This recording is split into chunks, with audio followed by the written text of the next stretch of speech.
Hello, everyone. Let's give all the attendants a few minutes to join and connect, and we'll get started.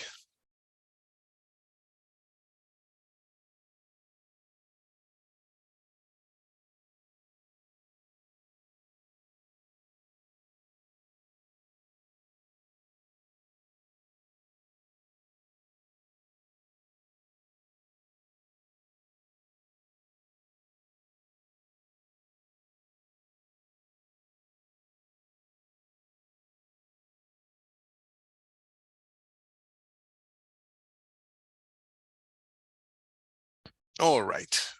Well, thanks, everyone. I'd like to confirm you're seeing my screen. So if you want to let me know via chat or the Q&A section, I'll be more than grateful.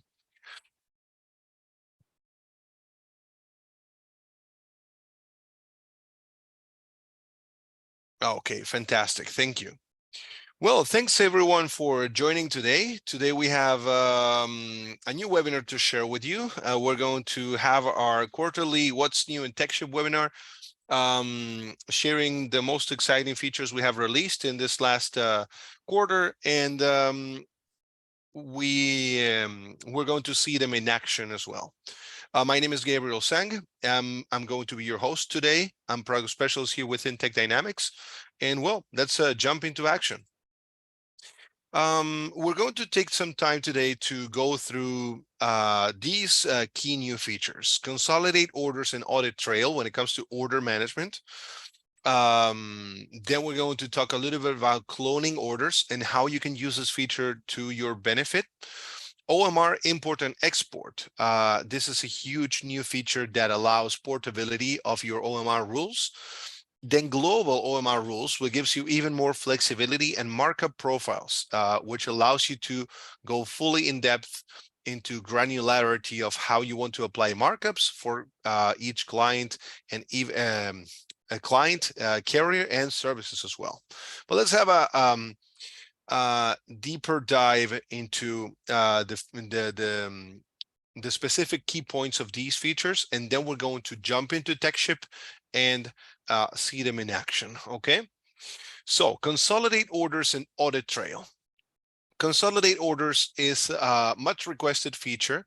Many times, especially those working with batch import, when you have hundreds of orders within one batch, you might have some redundancies when it comes to the consignees.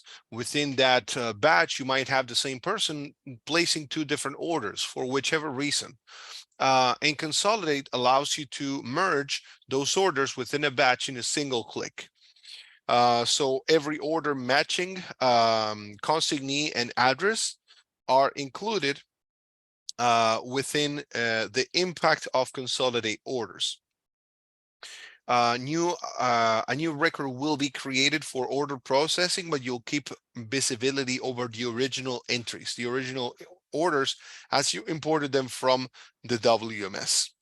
And the good news about this is that consolidate orders, regardless of the amount of orders you have in that batch, even if it's 5 or 500, you don't need to check orders one by one for coincidences. The system will do it for you. TechSHIP is going to review every single coincidence of the same consignee and address and merge those together into one record. Okay. Another addition is the audit trail. When orders are processed, typically the way you had to track who did what and when just ended on the last operation performed over that order. Now with the audit trail, you can see what was done by whom and when, not only at the last action that was performed, but across time. We're going to see how the audit trail shows as well. When it comes to clone orders allows you to do a single click order cloning. This could be used for several purposes. One of them is order splitting. Okay, we have had many cases where our customers have told us. It's like, hey, what happens if I have this order? I have to partially fulfill it. I do have some things in stock, some others don't. And I don't want to create another manual order for this, or I don't want to split it in the WMS. Well, that's cool.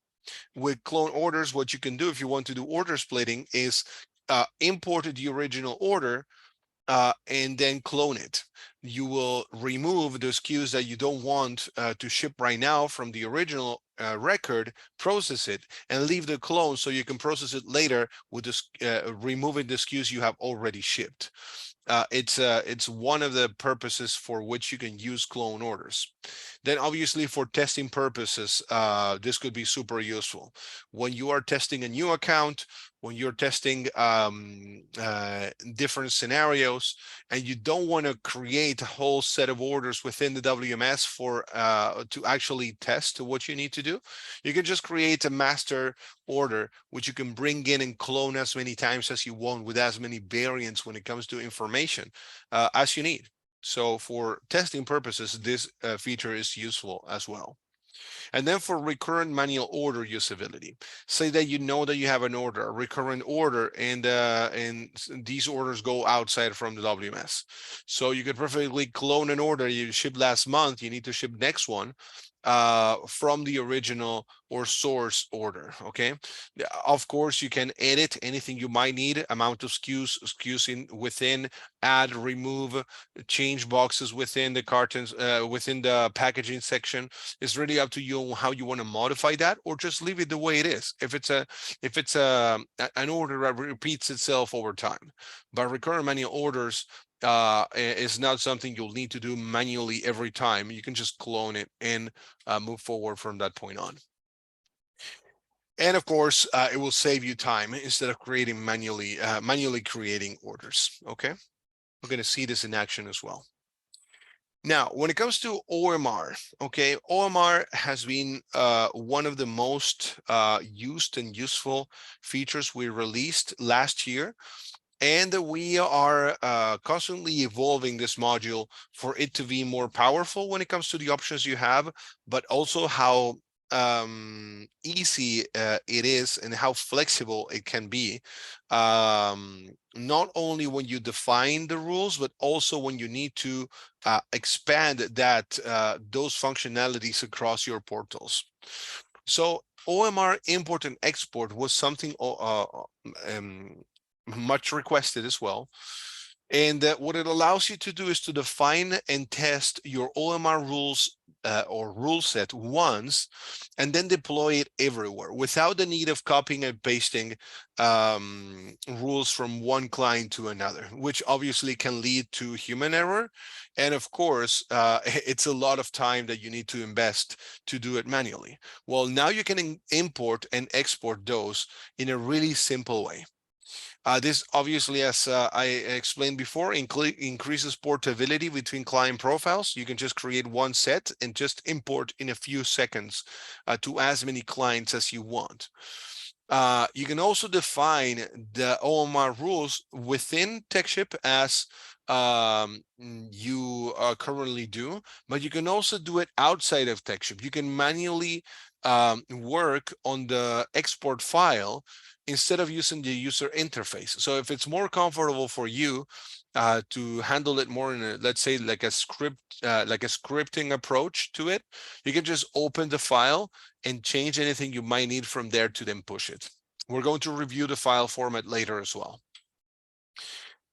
This is also useful to save OMR versions locally as backups, okay? So for example, if you say, well, this was a rule set for 2022, or for the, this is a rule set for peak season, which is gonna be, it's just around the corner. You could say, well, these are the rules that we use for peak season. Fantastic. Well, let's just push them right now, and then we'll revert them to whatever regular version that we have for the rest of the year. So you could have different versions of your OMR rules and just push them and remove them with absolute freedom. And also you can modify the imported rules after you have done it. for a specific client if needed. So for example, you could have, let's say, a foundation of OMR rules that apply to many customers, but for this particular one, I have all my foundation and we have A, B, and C rules as well. And for another customer, I have X, Y, and Z rules additional to that common foundation that clients might share. Okay, so OMR Import and Export is going to be one of our stars today. Speaking of global or speaking of OMR flexibility, global OMR rules are now available. The way global OMR rules work is that instead of defining the OMR rules within the client profile, you define them globally at a portal level. And from there, what you do is define and test them once, and then you deploy them selectively. You basically define your set of rules, and then you cherry pick which clients you want the rules to run under. Okay. So by doing it that way, you can expand or restrict the application of those rules easily and without any needs of additional deployment. You can turn them on and off whenever needed, which you cannot do from the client section. When you define these at the client section, they're going to be applied on the spot. But from global OMR rules, you could say, well, I have these rules for customer A, B, and C. We're going to turn them off for the moment for a couple of months because these are rules for let's say, for example, peak season. And this could also be combined, global OMR rules, with the import and export functionalities. Maybe you have a client that you have put a lot of work and effort on with OMR rules, and then you say, well, it would be great if we can apply this rule set for every client that we have without having to actually import and export for every one of them manually. You can just assign it globally, and at a global level say, well, all these clients use this rule set that I exported from one client, which was, well, let's say my guinea pig, okay, and where we tested everything and everything ran smoothly. You could perfectly combine it with import and export. And another interesting way to use global OMR rules is that it has the capability of execute the rules with a priority framework. That means that you can set cascading rules. You can have one rule set, for example, saying, well, every order which is over 10 pounds and it's an international order is going to go through FedEx. Okay, and that's your first rule set, global rule set. And then you can have another rule set, global rule set, saying, well, for customers A and X, I also want to, well, if it's an international order and the carrier is FedEx, then use this specific account that we have set up for international shipping, and you can force the billing account that you want to use, maybe one with a markup or something like that. But again, you can in a script-like manner have a cascading execution of rules. Okay, this is gonna make much sense when we see it in action. And then the last introduction I want to make is for markup profiles.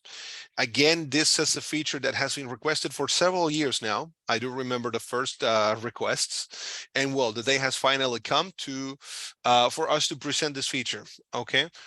Markup profiles, instead of using the regular markups as you probably have so far, saying, for example, I want a 10% markup on this UPS account, or I want 15% markup and a $1 fixed markup for this USPS account. Well, in this case, Markup Profiles is going to allow you to granularly define those markups by carrier and even by service. I could say not just every service within UPS.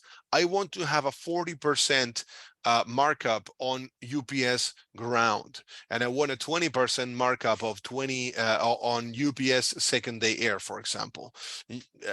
So you can break it up into as many pieces as you want, and define carrier, client, carrier, and service specific markup elements. Not only the markup values themselves, but you can also set time thresholds. So you can say, well, this markup is going to apply from, let's say, June 1st to December 31st, because I know that my contract might be revised. I might get better rates in the next period. So you could say we're going to apply this from this date to this other specific date. You can even program those in the future. So you can say, well, I know that next year I'm going to get a 10% more discount on my discounted rates. So in that case, I just want to say, I want to program in advance that from December 1st to 2024, my markup for discounted rates is going to be 40% for UPS ground and UPS second air. Another interesting element on how these are applied and set for the billing accounts is how these are easily swappable for upgrades or rollbacks. You'll see that these are displayed. You can create different versions of your markup profiles and just swap them in a couple of clicks. So you could say, well, this is the markup profile that we have for peak season. This is a markup profile that we have for a regular time of the year. This is a markup profile that we have for a product release, right? And you can just change it on the fly without any hassle, okay? And then you can set conditions for the markup to apply. This is something that was not possible before. When you apply the markup, you just say 20% markup over this UPS account, and that's what it was.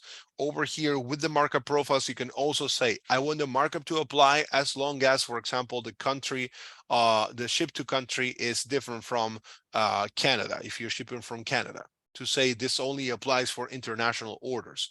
Or if the order is over, the order weight is over a specific amount, or the dimensions is over a specific amount, there's a lot of criteria you can check, so you can define when specifically you want the markup to kick in or not, okay?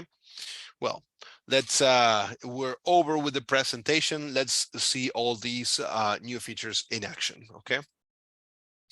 Good, so here we are. I have this batch in my test portal. In this case, we have 7 orders, and we're gonna see Consolidate first and then Audit Trail as well. Over here, as you can see, we have these 7 orders, and the Consolidate button will be available here in my quick actions bar, okay? So typically when you import the batch, you just go to process and print, and that's it. You'll find a button that says Consolidate. If you don't have this feature on, you might need to reach techSHIP support so we can enable it for you, okay? Because we have not enabled this by default for every portal after the update. You need to request this on demand. So how does this work? Let's take a look at the ship to information that we have. This is something that you will not have to do, or you will not like to do, if you're, especially if your batch is quite big, okay?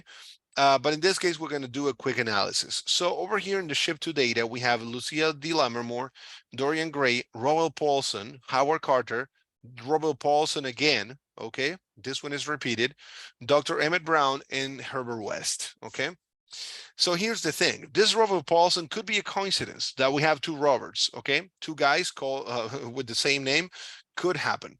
What happens if these have different ship to addresses? Maybe one Robert Paulson lives in, I don't know, Palo Alto, California, and the other one lives in, let's say, I don't know,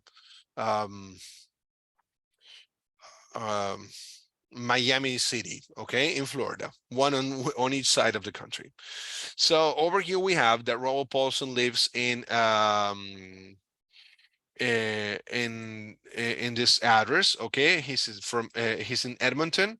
Let's check if if there's a coincidence with this one other, and it is. We do have 2 different orders from the same person and going to the same address. So what Consolidate will do, I'm going to click here, and is going to go through the whole batch to see if there are matches by name and address, as it says over here. Do you want to consolidate 7 selected orders by name and address? When you see 7 selected orders, doesn't mean that all these 7 are going to be consolidated. What's going to be consolidated separately is those that match by name and address. Okay, so when I press OK right now, what you'll see has happened is that the original order 1204 25.3 and 1204 25.5 have been merged. As you can see, the status here is merged. These become locked up. You cannot do anything with these because they have been consolidated. Where? In this new record, which is the merged one. All right. This one, if we check the SKUs, let's check the contents of the order. If we go to packaging, this has 2 large boxes, 1 default one, and 2 medium boxes. If we check the other ones, the original ones, okay, over here you'll see that we have the 2 large, 2 medium, and this one has the 1 default box. See? So these get merged into one record, and at the time of processing, let me go through it. Let's process. Let's give it a while to load. We're processing via FedEx Ground. Okay. It's going through the merge ones. There we go. You will see how it looks like. You will see that the merged record shows the tracking numbers as well as the other ones. Okay. Now the one that has produced a label or labels in this case is this one, the merged one. If you need to make any changes, you can perfectly change the merged record. And as you can see, the other two are protected, so no changes are applied other than in the actually merged record. If you would have obviously more than 2 coincidences, let's say that we have Robert Paulson, but we also have more orders from Dr. Emmett Brown. He's ordering item, he has open order 1, 25, and 38. Even if they're not in the same page over here visibly, techSHIP is going to check the name, is going to check the ship to address, and if they match, is going to merge them all. All right. So that's how Consolidate works. Saves you a lot of time, saves you a lot of redundancies, and of course saves you a lot of human error at the time of shipping things separately and having to keep track of them separately as well. When it comes to the audit trail, you can edit any of these orders. Let's go with this one here. Okay. And you'll see that the main section is the one that you have seen so far. It will say who created the order, who modified it. In this case, it was the import service, and well, processed by, in this case, it's the merge one. Let's open another one. Okay, processed by myself. Okay, and we have date and time for all these actions. Now, how could you tell in the past if anyone changed anything else? Let's say that there were changes in the ship to address or in the references. Maybe accessorials were enabled and disabled or applied, or in the packaging section. Okay. Now you'll see the section that says other and view audit trail. This section allows you to see what has changed and how it has changed within the life cycle of the order. In this case, for example, as you can see, it says that the first action was mine when I imported the order. Okay, this is all the information that was recorded, and then service has been techSHIP modifying things. So, for example, over here you have with date and time what has happened and what has changed. The print status has changed over here, box contents, the shipping charges. Over here you have dimensions, weights, the tracking number. There's information which is not visible from the badge itself. Okay. Service levels, charges that were applied, what's the new charge, what's the total charge, the tracking number. So everything is transparently displayed over here to let you know. When it comes to surcharges over here, as you can see, well, tax surcharges, fuel surcharges, these are transparent in this section as well. So either because, let me void over here, either because of the processing staff making changes in the order for whichever reason, maybe a correction, maybe someone says, well, Dr. Emmett Brown's order requires a signature and we forgot to add it. Okay, so I'm going to come over here and manually click in signature required and save it. Okay. So when if anyone later in the future says, hey, who applied the signature required to this order? Because it wasn't originally like that in the WMS. Well, over here you can go to audit trail, and you'll see that within the things I've done, one of the things I did was switching the signature required value, which was false, and the new one is signature required true. I turned it out manually the 6th of June at 6:26 p.m. local time. Okay. So as you can see, you now have access to anything that might have happened with the order, in case you have any doubts, comments, or discrepancies at the time of running an audit or placing responsibilities on whoever processed or modified the order. Okay, let's talk a little bit about clone orders. Let's go to orders history. Within orders history, several things have been improved. We're going to talk about returns in a future webinar, on-demand quick returns. But one of those elements has been cloning orders.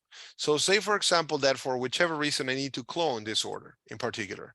If I click over here, I can check the information that was originally handled for this order. Okay, this order went to Dorian Gray. This was processed going to the audit. This was processed on January 3rd this year. Okay. And the packaging information, this is what was shipped, etc., etc. Let's see that we need to repeat this order, okay, for whichever reason. We got the rates here as well. And what you can do is just click the last button that you have over here, which is copy. When you click copy, techSHIP is going to automatically create a clone for this and have it ready for processing or whichever operation you want to perform. Everything will be kept exactly as it was in the original record. The only difference you'll find here is that within here, the pick order number will be the original pick order number or the original reference. It will say copy, and then it will have the date and time when this was generated, 2023 0606 142836. Okay.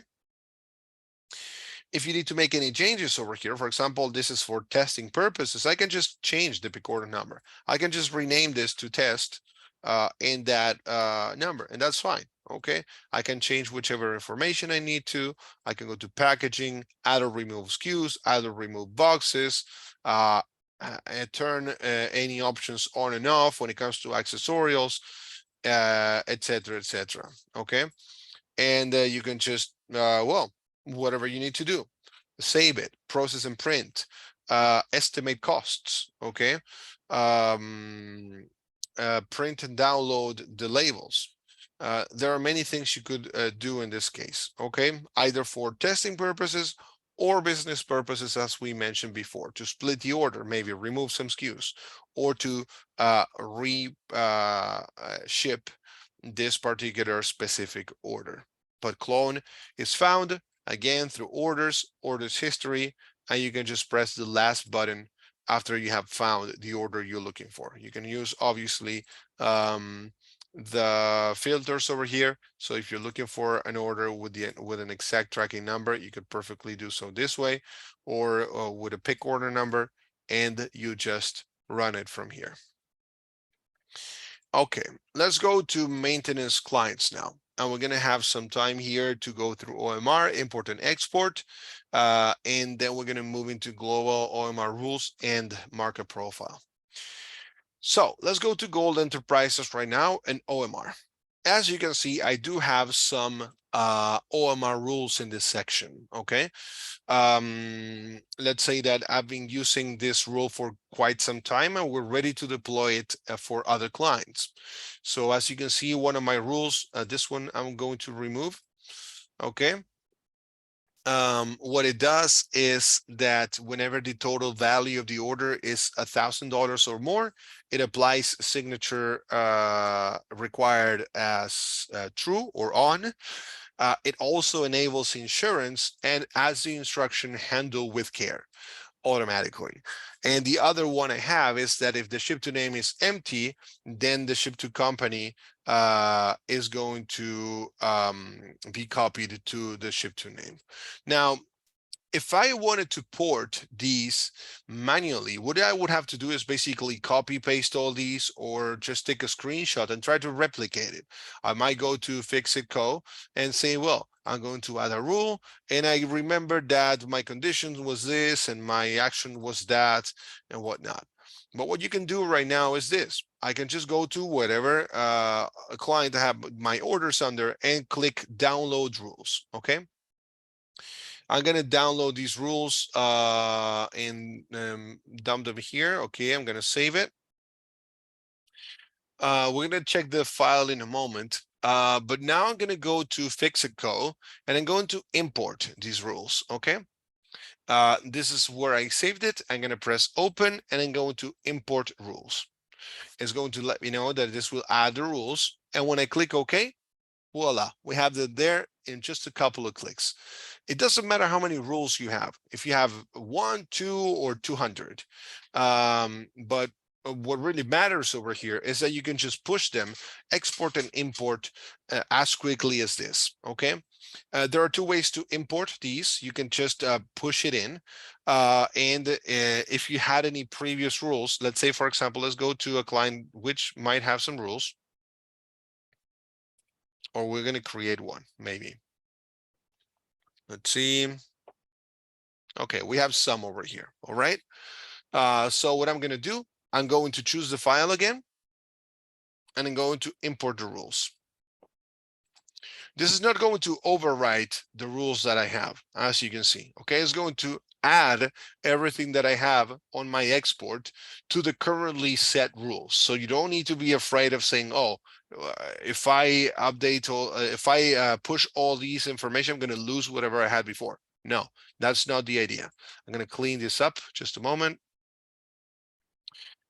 Nevertheless, you could if you needed so. If you just want to keep everything streamlined across different clients, you can click replace rules when you push it. And what this is going to do is going to clean up all the rules that the client has and push the new rule set from the file you have selected. Okay, let's go back to Gold Enterprises. Okay, so these are the rules that we had. Again, let's keep those in mind. Take a mind shot. Okay. So total value equal or over $1,000. We turn on the signature flag, turn on the insurance flag, and do instructions handle with care. And then ship to name, ship to company, we copy the value so it's not empty. Now, let's see how the file looks like. It's going to be a text file, a plain text file. It looks like this. Okay, sorry, it just opened in my other screen. So these will be defined this way: rule, whatever number or name, and then all the conditions. As you can see, it will have the trigger, it will have the level where it needs to check the information, condition 1, action 1, 2, and 3 in this case. And then in this case, it's only one condition and one action. But the thing is that I can add more things over here manually. I could create my own rule. If I'm not comfortable with using all the user interface, I'm more like the script guy kind of guy, and say, well, cool, I got my rule number 2. And you can even change the names in your local records. You could say, well, this is my price check rule.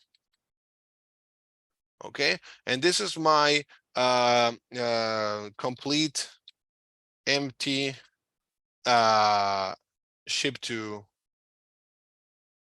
company rule. Okay, you can call them whatever you want. Let's say we have one here for I don't know, price check under 1,000, right? So we can just kind of keep it, keep side and side. We control everything. So over here, I'm just going to write it down. Trigger, import, level, order. Condition 1 equal to total value. Be careful with the syntax over here. This is case sensitive. Okay, so you're going to keep everything for everything under 1,000. And then action 1, I'm gonna add, let's say, an instruction. Thank you for your purchase. All right, and I'm gonna save it. Now, when I push it in, I'm going to replace the rules, right? So I don't have duplicates. I'm going to go to rules to 225, which is the one that we just did. I'm going to import, and as you can see, we have a rule that we created via script, right? So any modifications you need to do, you can just rely on the user interface and do a download rules and replace any previous versions you might have, but you can perfectly create your library of rules for whichever cases you might need. And you don't need to go into techSHIP to actually define all these. Keeping or being careful with the syntax that you use, you could perfectly create these even from scratch if that's needed from any text editor. Okay, good.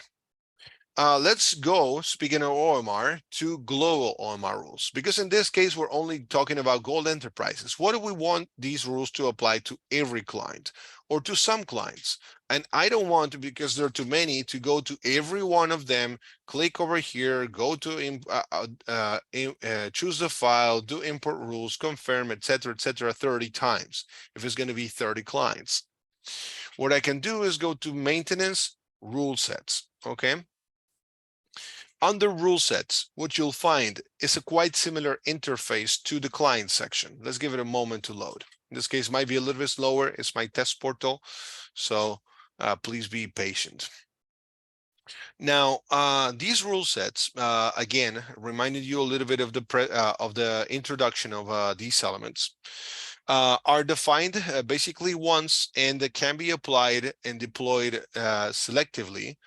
Sorry, they are deployed once and applied selectively to whichever group of clients you like. Okay, let me refresh just in case. I don't know if I'm having connection issues or not.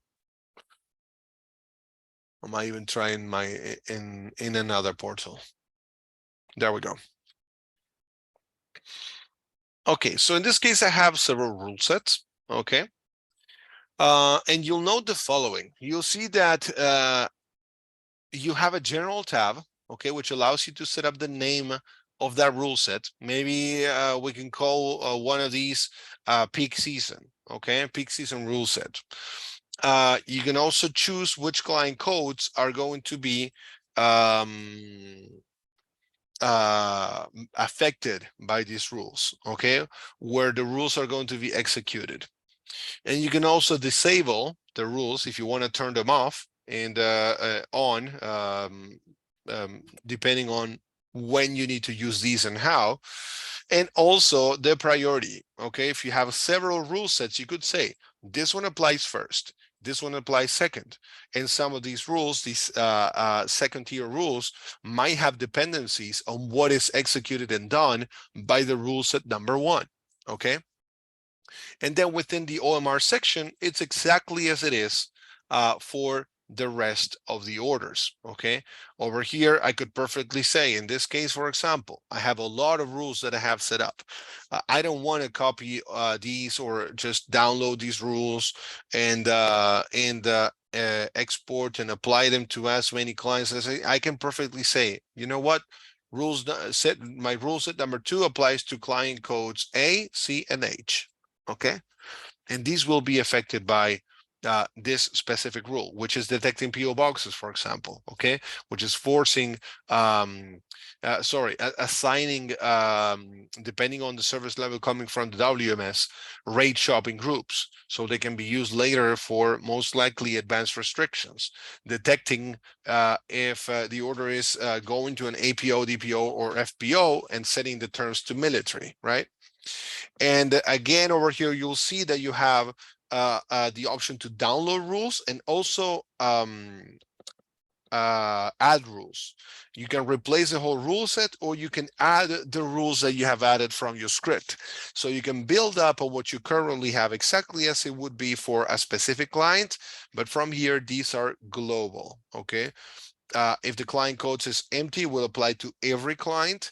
But if there's a specific list, a tailored list of clients, it will apply for those clients only. And these don't need to match. You can have rule sets that do apply to several clients at the same time. Let's say, well, I could perfectly say, well, XYZ will also be affected by this rule set. Okay, I'm going to save it over here. And from this point on, XYZ will also be subject to these this PO box detection and rate shopping group assignment, depending on if it matches in any of these elements. If it has chocolate on it, it is going to add instruction, do not keep in the sun.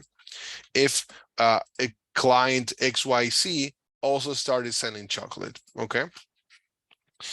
And again, the possibilities and combinations here are basically endless, because you could have different scenarios that you might want to cover. For example, all of your clients that ship books, all of your clients that ship dangerous goods, all of your clients that ship dangerous goods of a certain type. Maybe the dangerous goods some of your clients are shipping are beauty products, okay, with flammable liquids and gases and several other things. Well, another group of your dangerous goods clients might be, let's say, shipping toys or electronics that have lithium-ion batteries.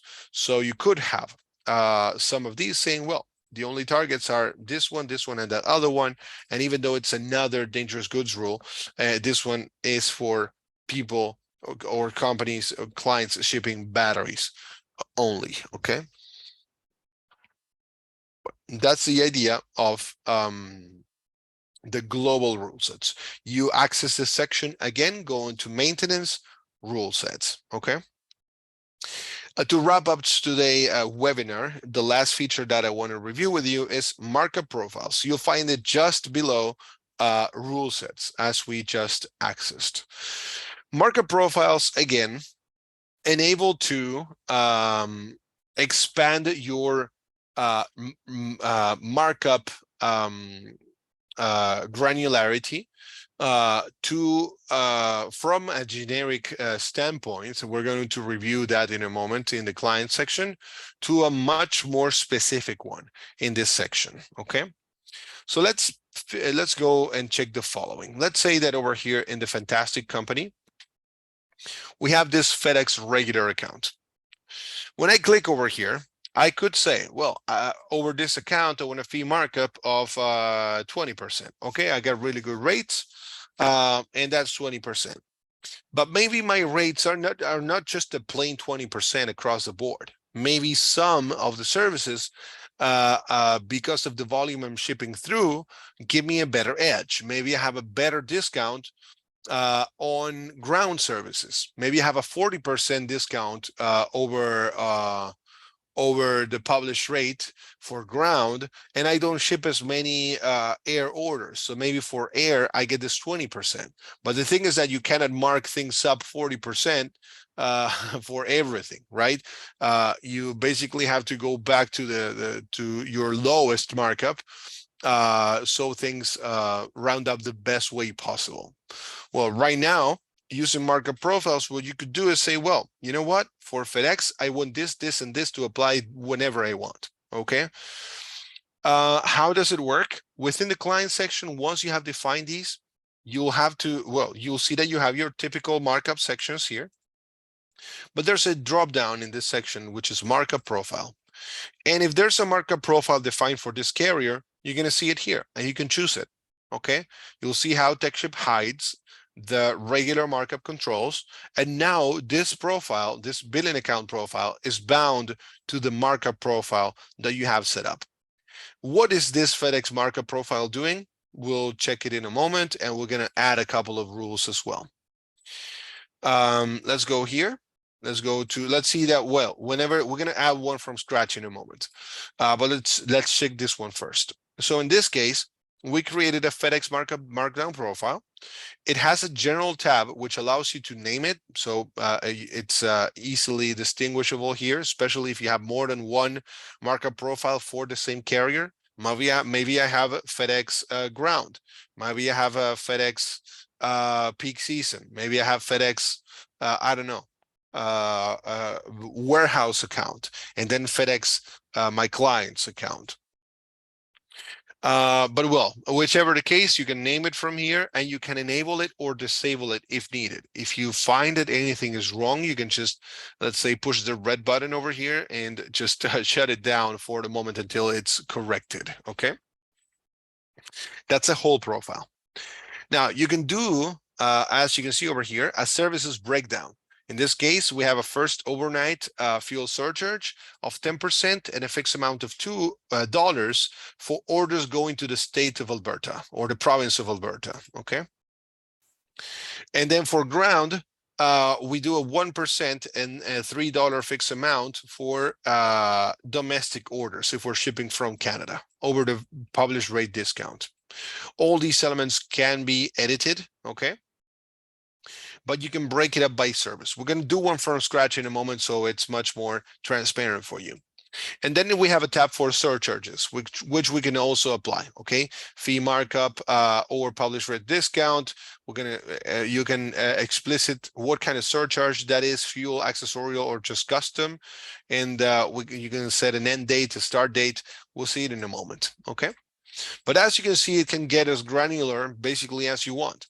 And you could say, even if it is to regions or under different criteria, I want this specific markup to apply as long as all these conditions are met.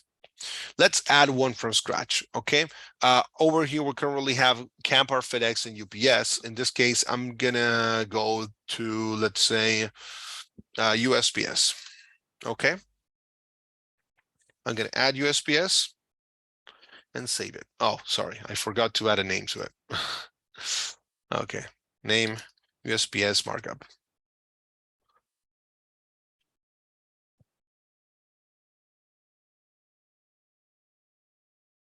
Domestic and international, because you could have more than one profile. Well, in this case, I'm going to handle these all in one bucket. So within services here, I could say, well, let's take a look at this. What services do I have in the service code? I'm going to create a markup here. Well, maybe for first class, small packages, all right? I'm going to have a markup of, let's say, 15%, all right? Whichever orders go through this, whichever billing account profile that uses it is going to have a $1 handling fee, okay? Fixed amount. And I'm also going to say, well, I'm going to be using this from June 1st until, let's say,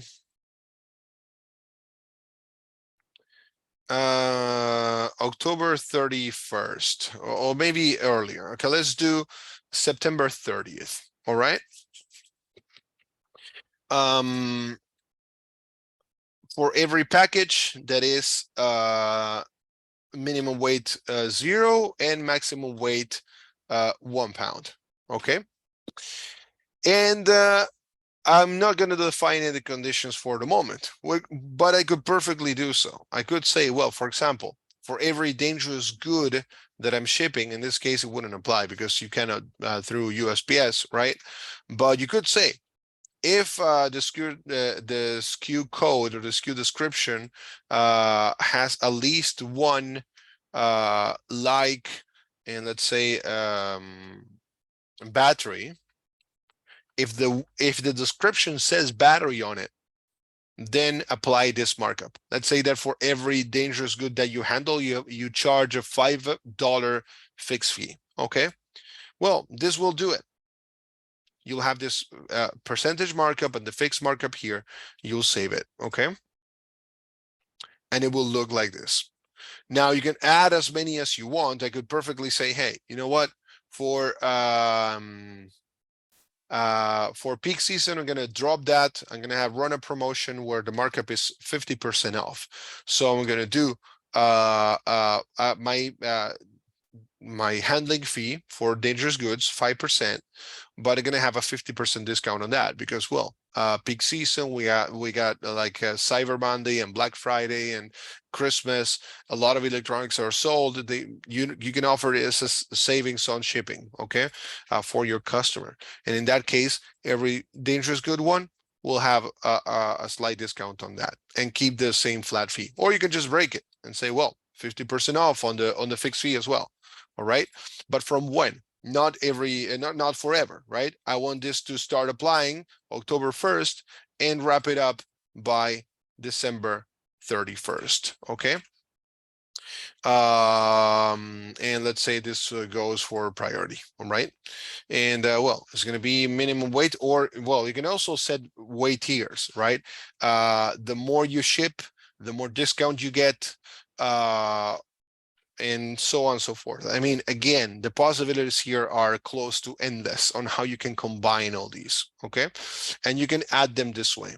If I go to surcharges, over here, I could also say, well, what type of surcharge am I going to apply? Is it a published rate discount? Is it a markup? Is it fuel, accessorial, custom? All right. Let's say it's an accessorial surcharge over here. Again, I'm going to apply this from October 1st, program it for the future, kick in October 1st and end by December 31st. It's going to be a $1 flat fee. And this is going to be as long as orders are, let's say that, I don't know, these are so many, possibilities are so many. Let's say current day of the week, weekend shipments get in, it's cheaper to ship over the week. Okay, so I could say if if you order or if you try to ship on Saturday, you can pay an extra, right? And for $1 we'll handle your order over the weekend. Okay, so we'll do it there. We'll have another clone of this one and saying, well, I want the exact same thing for Sunday as well, and you can charge for weekend service. Accessorial, October 1st, and then by December 31st, $1 fixed markup, and that's it. Okay, current day of the week, Sunday and Saturday, and you'll be charging $1 for that. All right. Now, the way this would apply, again, let's save it, is that I'm going to go to one of these USPS accounts. It's a stamps one, this one. I try to find one of these accounts, stamps, there we go. And markup profile, oh, maybe, no, it was not stamps. Well, maybe it was another integration, but well, you're gonna be seeing it here, okay? And you can apply it, remove it, swap it for a different one on the fly, okay? So that's how this markup profiles feature works. We have upgraded and updated our documentation, so you can perfectly find it through here. Just type markup and you'll have how to set up markup profiles with a quite extensive explanation of how these are used, when it's applied, what each one of these elements mean, and how you can set it up, either for service markups or for surcharges, depending on how you want to use it. And then how to assign it to the markup profile is also at hand. So, well, we're already out of time. If you have any questions, doubts, or you want to inquire a little bit more about these features, please reach your project manager or your AE. That with pleasure, they'll give you a hand into knowing how these work. If you currently have TechSHIP Plus or TechSHIP Enterprise and would like to use these features, please reach support so these can be enabled for your portals.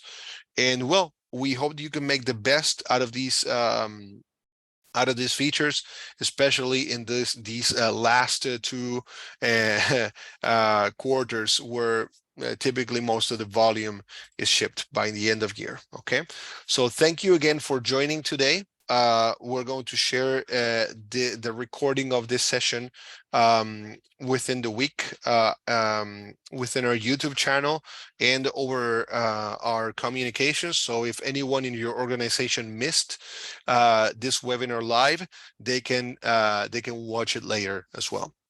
So have a wonderful day and thank you for joining. Bye-bye.